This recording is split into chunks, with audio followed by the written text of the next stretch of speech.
नमस्कार, स्वागत है सभी दर्शकों का ट्रू मीडिया ज्योतिष विज्ञान में। होली का महापर्व चल रहा है और सबके मनों में होली को लेकर मन में खुशियों की उमंग है। और आज हम इसी मौके पर होली के उपलक्ष्य में आपको एक ऐसे चमत्कार वस्तु के बारे में बताना चाहते हैं जिसका नाम है इंद्रजाल।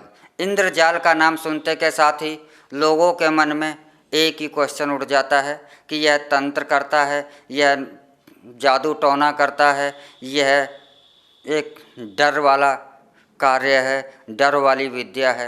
ऐसा कुछ नहीं है। ऐसा क्यों होता है कि हमको इंद्रजाल का नाम सुनते के साथ ही एक गलत विचार, एक डर माहौल पैदा हो जाता है? उसका कारण यह है कि हमारे को इंद्रजाल के बारे में जानकारी नहीं है। देवताओं के राजा देवराज इंद्र को और जाल अर्थात इंद्र का जाल, देवराज इंद्र का जाल, इंद्रजाल अर्थात इसे आप साधारण भाषा में कह सकते हैं भ्रम जाल, किसी को भ्रमित कर देना। आपने देखा होगा, जादू के खेल अक्सर देखे होंगे। यह जादूगर जो अपना जादू दिखाते हैं, यह क्या है? क्या यह जो जादू दिखा रहे हैं वह सच है? यह सच नहीं है, सिर्फ आपका एक भ्रम है, आपकी नज़रों का एक धोखा है। वह आपको दिखाया जा रहा है जो हकीकत में नहीं होता। तो जादूगर जो हैं इस इंद्रजाल की ट्रिक का ही प्रयोग करते हैं। जादूगर जो ये जादू के कार्य करते हैं, यह भी इंद्रजाल है। कोई व्यक्ति किसी के मोह में पड़कर उसके पीछे पागल हो जाता है, उसका दीवाना हो जाता है, तो यह मोह का इंद्रजाल है, यह वशीकरण का इंद्रजाल है, यह इंद्रजाल है। इंद्रजाल का मतलब है कि आपको भ्रम की स्थिति में डाल देना। आपको जो दिखाई दे रहा है वह नहीं है और आप भ्रम में हो कि यह सत्य नहीं है। एक मोह में पड़ जाना जो सच्चाई में होता नहीं है, लेकिन आपको वह दिख रहा है, इसी को कहा जाता है इंद्रजाल। इंद्रजाल की विद्या हमारी प्राचीन विद्या है। इसका प्राचीन काल में उल्लेख रावण संहिता से मिलता है। रावण इंद्रजाल का बहुत बड़ा ज्ञाता था और उसने रावण संहिता में इंद्रजाल का उल्लेख किया है। और भी हमारे धर्म ग्रंथों में इंद्रजाल का उल्लेख है। रावण अपने युद्ध के दौरान तरह तरह की विद्याएं करा करता था, तो इस विद्या को ही इंद्रजाल कहा जाता है। ऐसा भी माना जाता है कि यह इंद्रजाल की विद्या अधिकतर ज़्यादा से ज़्यादा जो हुआ करती थी वह दैत्यों के पास हुआ करती थी। इस विद्या का सबसे ज़्यादा प्रयोग दैत्य किया करते थे और इस दैत्य से यह सामने के शत्रु की सेना के अंदर भय उत्पन्न कर दिया करते थे या उन्हें कुछ ऐसे डरावने क्रियाएं दिखा दिया करते थे जो कि हकीकत में नहीं हुआ करती थी और उन्हें भ्रम की स्थिति में डाल दिया करते थे। तो इस विद्या के द्वारा से ऐसी भ्रम की स्थिति को पैदा करना ही इंद्रजाल कहलाता है।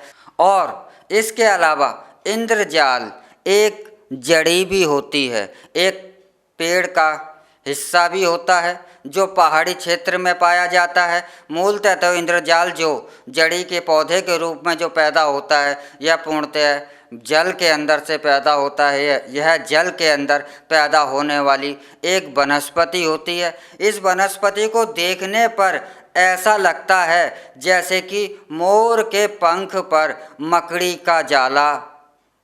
मकड़ी ने जाला बना लिया हो। इस तरह की पर यह वनस्पति देखने में, पहचानने में यही इसकी पहचान होती है।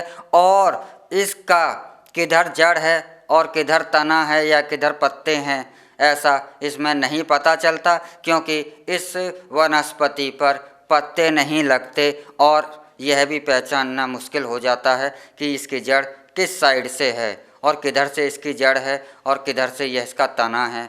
तो इस तरह का इंद्रजाल होता है। लेकिन यह इंद्रजाल अगर घर के अंदर विधिवत रूप से होली के दिन विशेष तौर पर, वैसे इसे पुनर्वा नक्षत्र के अंदर गुरुवार के दिन गुरु की होरा में करना चाहिए।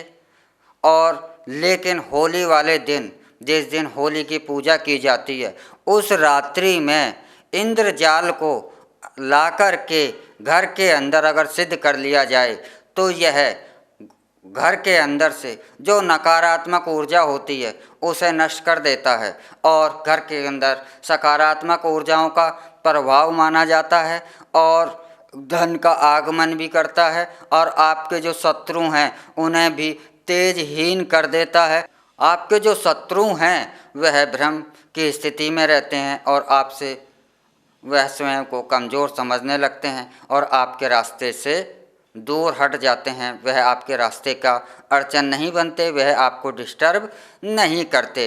ऐसा इंद्रजाल से माना जाता है। इंद्रजाल से जो रोग वगैरह होते हैं इनके बारे में भी ऐसा माना जाता है कि इससे जो रोगों का नाश भी उस घर से होने लगता है। तो आज आइए हम बताते हैं कि इस इंद्रजाल को कैसे सिद्ध करा जाए। इंद्रजाल को सिद्ध करने के लिए होली की रात्रि में आप अभिजीत नक्षत्र का प्रयोग करते हैं तो वह सबसे ज़्यादा सर्वश्रेष्ठ मुहूर्त होता है। यह अभिजीत नक्षत्र जो होता है दिन में 2 बार प्रतिदिन आता है। अभिजीत नक्षत्र ऐसा नक्षत्र माना जाता है कि जब भी कोई शुभ नक्षत्र या शुभ मुहूर्त नहीं मिल रहा हो और तत्काल ही आपको कार्य करना हो तो आप अभिजीत नक्षत्र को प्रयोग में ला सकते हैं। यह प्रत्येक 12 बजने से 20 मिनट पहले 11:40 से और 12:20 तक अभिजीत नक्षत्र आकाश के अंदर उदय रहता है। इस नक्षत्र में पश्चिम दिशा को छोड़कर सभी कार्य, शुभ कार्य किए जा सकते हैं। तो आप इंद्रजाल को जागृत करने के लिए अभिजीत नक्षत्र का प्रयोग करें।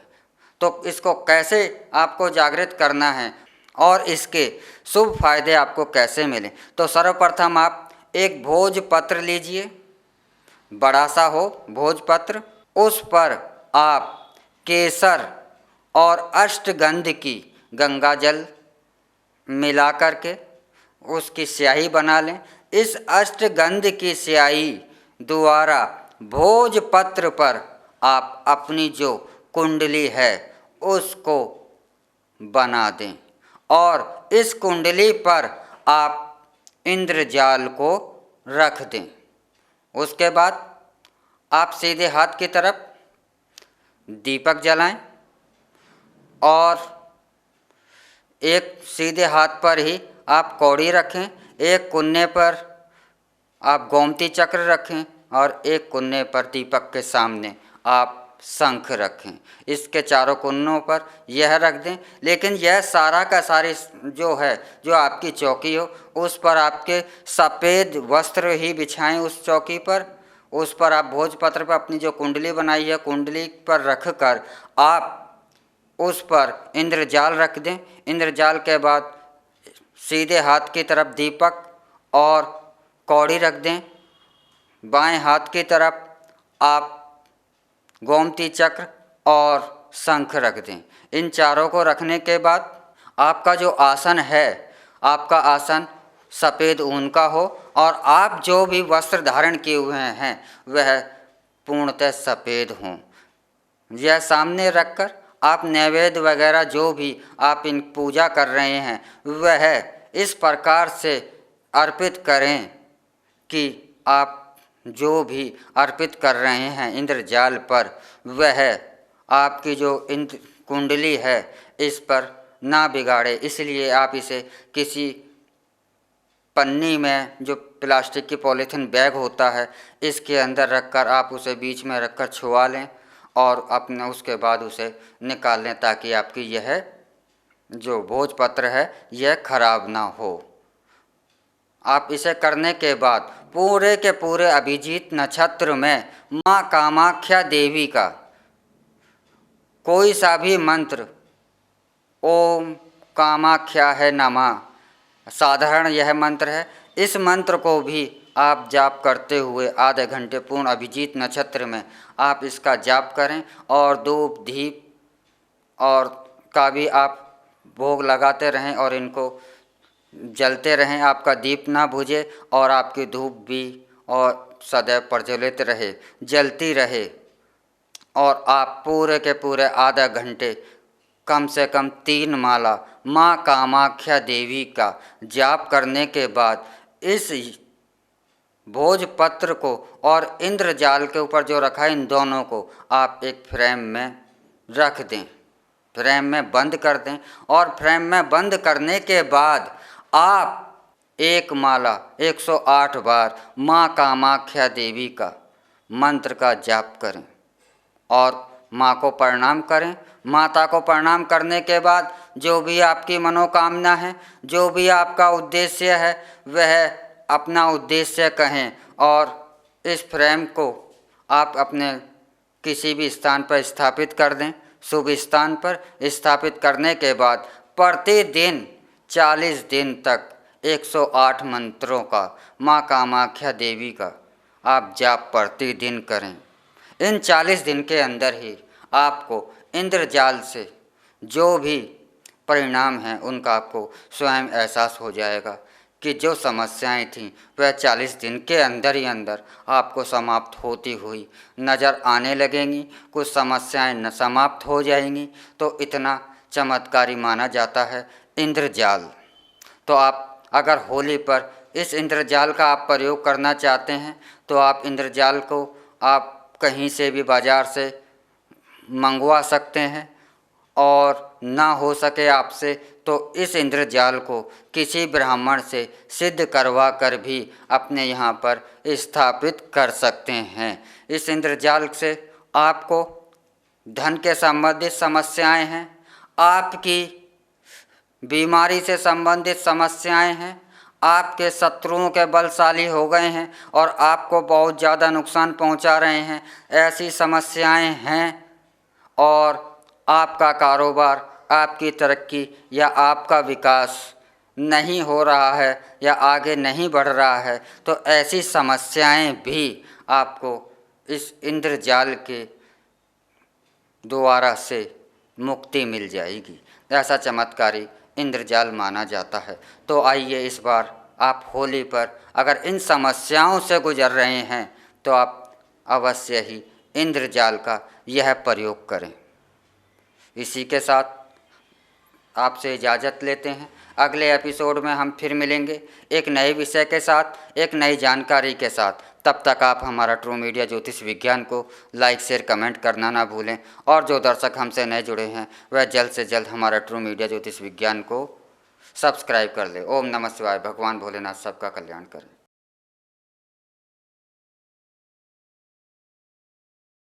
अगर आप ये वीडियो YouTube पर देख रहे हैं तो हमारे चैनल को सब्सक्राइब करें और बेल आइकन को दबाना ना भूलें। अगर आप Facebook पर ये वीडियो देख रहे हैं तो हमारे पेज को लाइक करें।